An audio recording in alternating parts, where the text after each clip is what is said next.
Bonnie, now the Wizarding world has become quite a dangerous place for all enemies of the Dark Lord. I just wondered if you could tell us a bit about what things are like for Ginny, and also perhaps how she's evolved as a character over the years to the girl we meet in the Deathly Hallows. Yeah, I think she becomes quite a different, I mean, she doesn't become completely different, but she definitely develops quite a lot. She starts sort of, kind of this quite innocent young girl, and she doesn't really know much. You know, she knows the presence of Lord Voldemort, but she doesn't really know the strength of him. And I think instantly in the second film, when she's taken over through Tom Riddle's diary, she's instantly kind of introduced to this whole dark world at quite a young age, and that instantly brings her closer to Harry in a sense that she understands what it's like. And I think that's the beginning of her kind of awakening in a sense. And I think she quietly quite grows into herself, you know. I don't think she's kind of one of the, oh my god, I'm growing up and it's crazy, but she's, you know, she's quite quiet in a sense of where she finds herself, and she just becomes quite comfortable in her own skin, which is quite difficult, I think, when you're that kind of age, to really feel like you know what you're doing, and I think she managed to achieve that. Especially with everything else going on, yes, she's doing very well. And now Molly Weasley, played by Julie Walters, must be one of the best screen mums ever, I imagine, I think, in my opinion. What was she like to work with? Yeah, it was amazing. She was, obviously when I stepped on set, my first ever scene was with her, so, you know, I've literally been with her since the beginning, and every time I see her in each film, she's like, oh, you were so tall, and you were this small, and she's just such a warm and lovely woman that kind of, it's been so nice to be involved within the Weasley family, that she's kind of the head of, you know, for all of us. It's been so nice to not only have my character, but have that unit of the family that other characters don't really have. So I've been pretty lucky to do that. And the Burrow is always a wonderful place to spend time, isn't it, whether reading the books or watching the films. Yeah. So, I mean, it has changed a little bit this time around, hasn't it? Being a little darker, obviously, for the Burrow as well, isn't it? Yeah, it is. I think, you know, that really just shows even the safe haven like the Burrow, this amazingly warm family home, is suddenly, you know, it's first kind of destroyed in the sixth film by Bellatrix and Greyback, but then suddenly, you know, for instance, we start with this lovely wedding scene, and that's kind of instantly ruined. So there's, you know, in this world now that we're living in a magical world, you know, there's moments that, you know, there is such warmth and such happiness, but they kind of end up not lasting for long, and that just shows the kind of the changing times, really. And I believe that J.K. Rowling wrote a note to Daniel Radcliffe while she was writing Book 7, just saying that it was rather like a bizarre road movie. And I just wondered how far you would agree with that description of the Deathly Hallows Part 1, and what you think audiences will enjoy most about it. Yeah, I definitely think it's very much kind of a road journey. It's kind of, you know, we're not back at Hogwarts. We're not doing all those usual sort of, you know, beginning of the year Dumbledore speech, you know, not having him there, and even just not being there.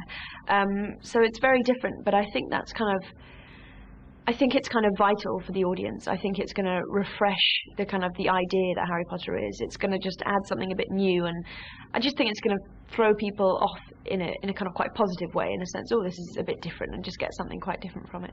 And Daniel Radcliffe said that he'd like to keep a pair of Harry's glasses as a memento, if he's allowed to. If you were allowed to keep a piece of set or a piece of your costume, what would that be?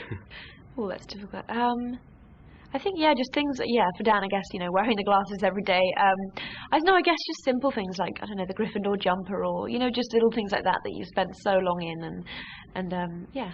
Bonnie Wright, thanks very much, and all the best with the Deathly Hallows when it's released in the UK. Thank you. Lovely, thanks very much. What means the Deathly Hallows? Yeah. Deathly Hallows is basically kind of three objects that sort of are the most powerful magical things in the magical world. So for Harry, they're sort of part of this journey to defeat Voldemort. So they're kind of, you know, as the Horcruxes, they begin to collect them, and the Deathly Hallows, it basically is the moment that finally we get to see in the second part, when Harry and Voldemort finally face each other. Talk to us, please, about the love in this release. Yeah, there's lots of kind of battling scenes, and there's dramatic scenes and scenes when they're sort of everyone's all on their own and battling away. There's still moments of lightness, and there's still moments of love and romance. For Ginny and Harry, the relation, you know, the part 1 starts back to where they were as together. But unfortunately, you know, as Harry has to go on and complete this journey, they unfortunately have to sort of, be apart from one another, but kind of coming back right towards the battle at the end, you know, they find each other again, and in the end they all end happily ever after. This is the ultimate battle, but what is the teaching about friendship in this franchise? Yeah, there's always, I think at the core of all these films, there's always been friendship that has stood as a very strong part of it, and we very much see that in the first part of these films. You know, it's a real test on Harry, Ron and Hermione's character. You know, they're with each other and they begin to sort of doubt each other and kind of worry, and there's many kind of, I think you very much learn, you know, who you should trust and who you shouldn't trust, and who's good and who's bad. Why children should not be afraid about Lord Voldemort? Should be. I don't know, I think as a sort of a kind of the evil character of any film, he's pretty scary, and Ralph Fiennes plays him with such chilling sort of cold when he does any speech, and even just in his own way, he's very scary. So no, I think I'm still scared of him, and I'm not very young, so, and I guess he epitomizes just everything evil within the magical world. He's just kind of every element of bad put together. These films were also shot in Watford, at Leavesden Studios. Yeah, they were. Yeah, so it's been the home of our studio. It's been we've been there many years, so it's been nice to have. I guess it's always so nice to all be together, you know, and to be in an environment where all the sets are together and we can all walk around and feel very much at home. You feel at home there? Yeah, definitely. I've spent a long time there, so all the sets that we're there on have become, you know, like our kind of homes ourselves, living rooms. But yeah.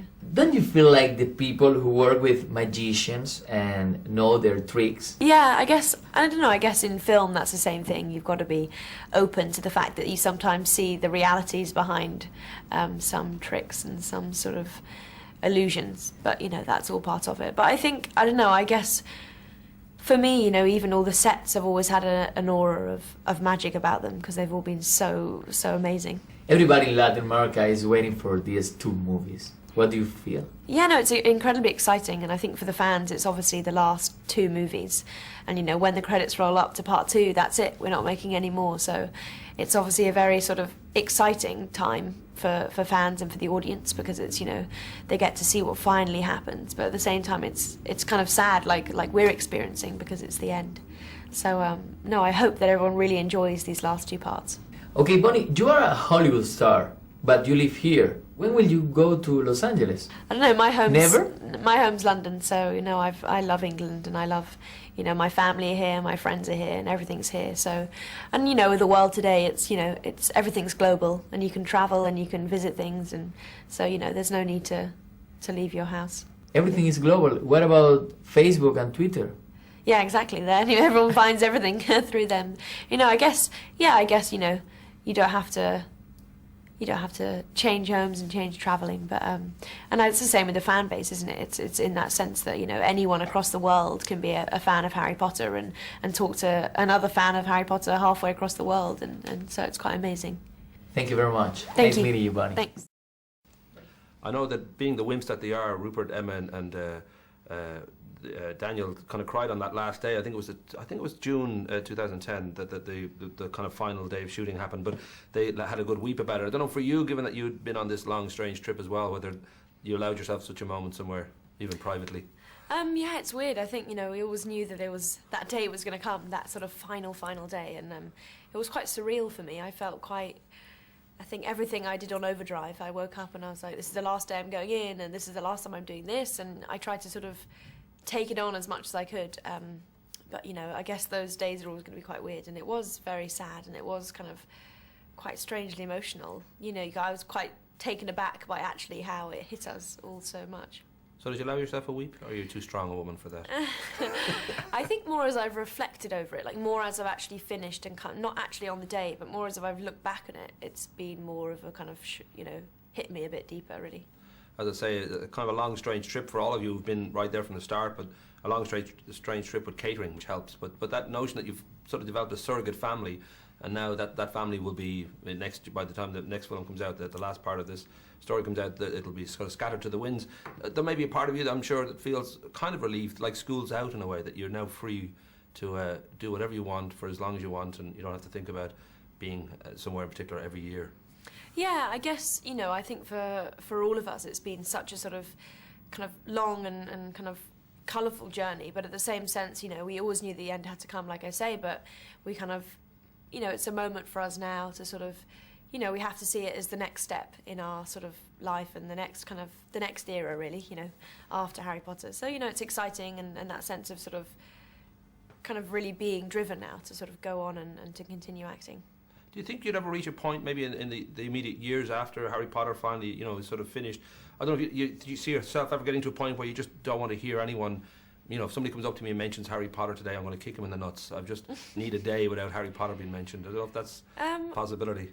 I don't think so. I think I couldn't almost say that in terms of to myself, because, you know, with Harry Potter it's given me such an amazing opportunity. It's given me such an amazing 10 years that I couldn't ever shun it in that way. You know, I always kind of, you know, I don't talk about it, but if people want to talk about it, then, you know, I obviously enjoy talking about it. And I think when, you know, fans come up to you or people who kind of love to watch the film, it's lovely to see those people who it's been as much a part of their lives as it has been for us almost.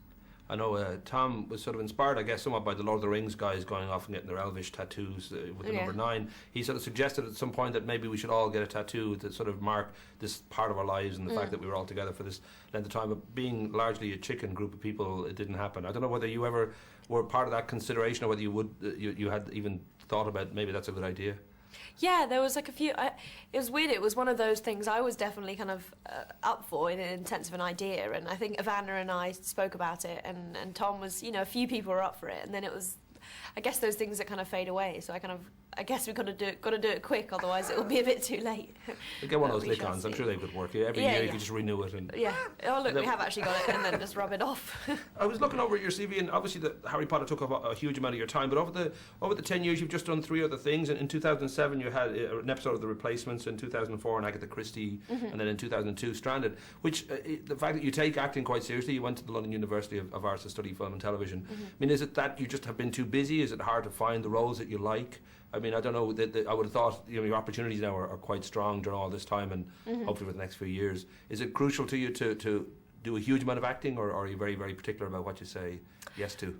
Yeah, I think it's, you know, obviously being with Harry Potter, it's definitely tied us down in terms of schedule, in terms of giving us that opportunity to go on and do jobs in between. And, you know, I have when it has had the chance. And obviously for me, I was at school, so the moment I wasn't filming was time to kind of get back to school. And for me now, it's, you know, there's an open space that's much more in front of me now, the freedom. So I think now it's that, you know, choosing that next role has to be quite specific. I think for me personally, I think when you read a script, you have to find a character that you really connect with in order to play it. So it's just now, for me, I'm finding that.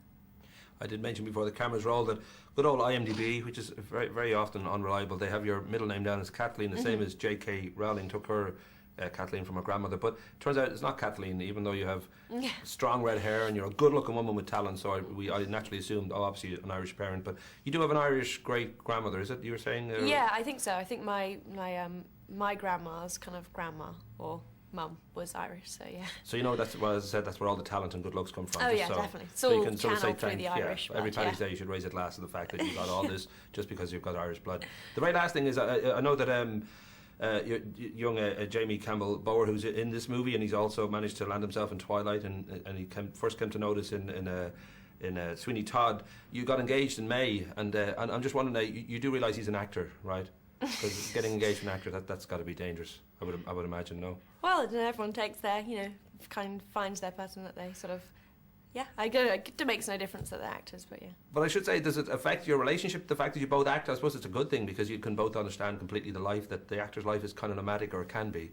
Yeah, definitely. I think, you know, and that's also, you know, why you grow friendships with people. You can kind of, you know, you understand it without having to explain all the kind of finer details. You both, you know, everyone knows that the industry of film is incredibly kind of spontaneous, and it changes all the time, and you can't sort of promise anything, so. Well, I hope you both have fun. Yeah. Thanks. Cool. Nice to talk to you. Yeah. Thank you. Cool. I was only messing about the actor thing, of course. I had loads of friends with actors, and it's just such a tough life, you know. That's the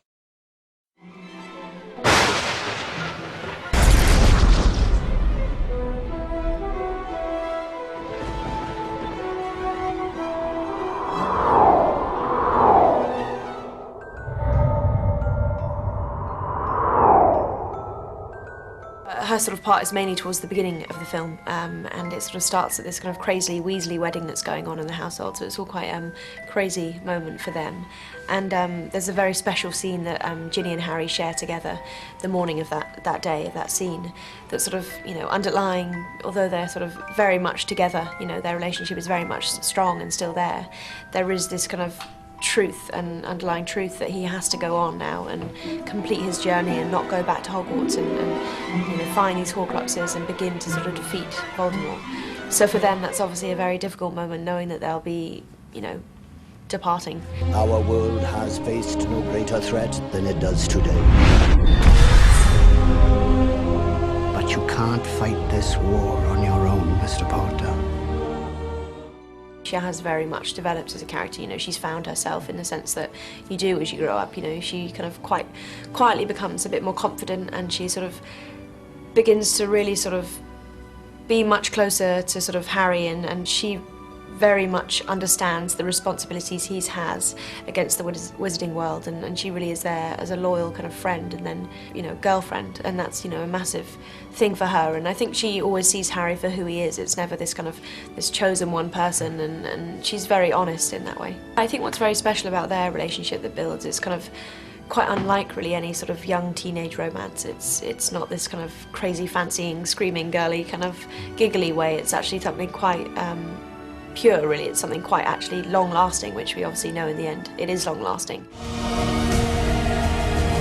I think with Harry Potter it's always, you know, it's reached so many different nationalities, so many different generations, because it has so many different sides to it. You know, there is the love side to it, the friendship side to it, there's the kind of mystical, magical side to it, there's the kind of action-packed sort of crazy part to it. So I think there's so many different aspects that kind of strike a chord with all different people in the audience. And I think each film we've been very much aware of adding something new to it, you know, adding something fresh to it, a new idea, otherwise the audience is just kind of going to get bored and they feign interest, but I think that's what's helped. Only I can live forever.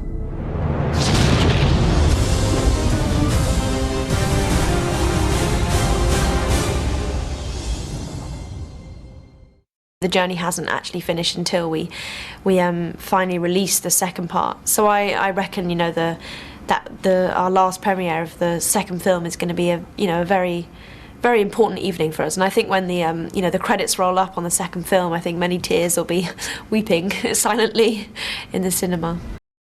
When you finish something and you stop, like we have now, we've had these few months to kind of reflect over the whole journey. There's, you know, different moments that begin to stand out for you. I mean, you know, be it either kind of funny moments sort of in the Weasley household, or moments we've had in the Great Hall, sort of long days, having to kind of eat all these big feasts of food and being stuffed to our faces, and kind of moments like that you'll never forget. It's been such an amazing opportunity to work with people like we have, you know, Julie Walters, Michael Gambon, Maggie Smith. It's just been kind of phenomenal. It's kind of every British actor we could ask for. And I think for all of us, I think just to be able to work with them and to be able to talk to them and kind of just sort of watch them, really, to be sort of quite open and see how they all work quite differently has been just the kind of the greatest inspiration you could have, really, as you're learning. So that's definitely enriched the experience.